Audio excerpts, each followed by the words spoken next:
New collection வைக்கிறாங்க அடிக்கடி. நல்லா இருக்கு, புதுசா இருக்கு, குவாலிட்டி நல்லா இருந்துச்சு. மொத்தத்தில் இன்னும் ரேட்டு நிறையவா இருக்கும். Velavan stores, Usman road, T Nagar, Chennai மற்றும் தூத்துக்குடி. அவர் ஒரு என்னை எதிர்த்து பேசிட்டேன்னுலாம் நினைக்க மாட்டார். கிட்டத்தட்ட 75,000 ரூபா வரி போடுறாங்க.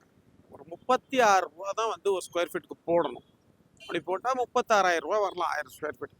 அதுக்கு 76,000 ரூபா வரி. மக்கள் வாழ முடியல. எங்களை எதுக்கு மாநகராட்சியாக சேர்த்தீங்க? நாங்கள் சும்மா தானே இருந்தோம். ஊராட்சியாக இருந்தோம். முதல்ல சிற்றூராட்சியாக இருந்தோம், அதன் பிறகு ஊராட்சி ஆனோம், அப்புறம் பேரூராட்சி ஆனோம். பேரூராட்சிக்கு பின்னர் நகராட்சின்னு சொல்லி கொண்டு வந்தாங்க. இப்போ தொடர்ந்து மாநகராட்சி ஆகிட்டு இந்த தாம்பரத்தில் இருக்கக்கூடிய ஸ்கொயர் ஃபீட் எவ்வளவு வேல்யூ எவ்வளவு ஒன்று, அதே மாதிரி அனகாபுரத்தில் இருக்கக்கூடிய ஸ்கொயர் ஃபீட்டுக்கான லேண்ட் வேல்யூ எவ்வளவு, இதை குறித்து எந்த விதமான பதிலும் கிடையாது. இவனுங்க எதுக்கு இந்த நிர்வாகத்தை நடத்துறாங்கன்னே தெரியல. காவல்துறை கிடையாது, அது ஒரு ஏவல் துறை.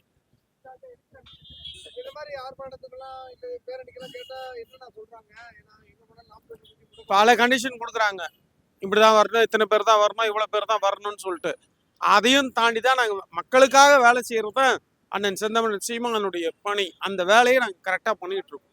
அது யாரா இருந்தாலும் சரி, அது காவல்துறை அவங்களுக்கும் சேர்த்து தான் நாங்கள் பேசிட்டு இருக்கோம்.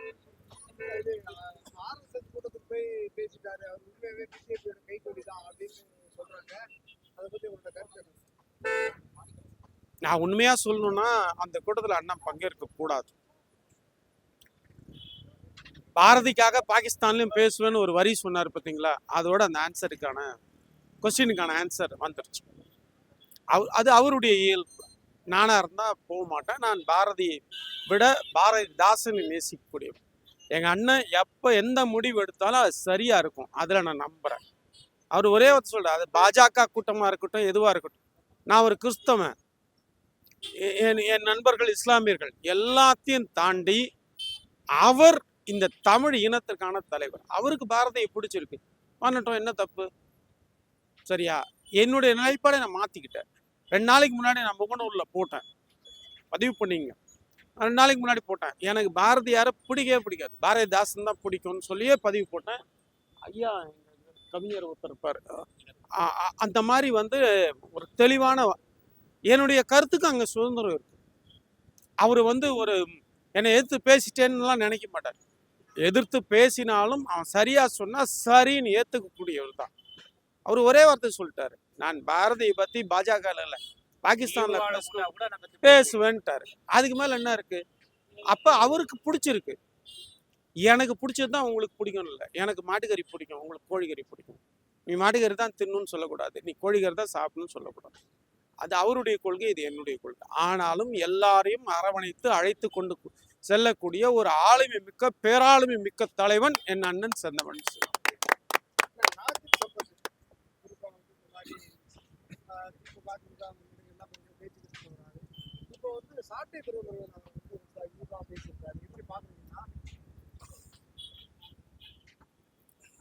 அவருக்கு நாம் தமிழருக்கு எந்த காலமும் பின்னாடி கிடையாது.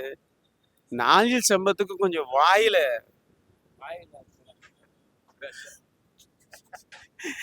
அது எப்பவும் அப்படிதான் இருக்கும்.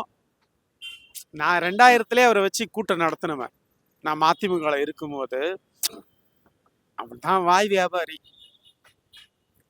விபச்சாரியை விட கீழானப்படாது.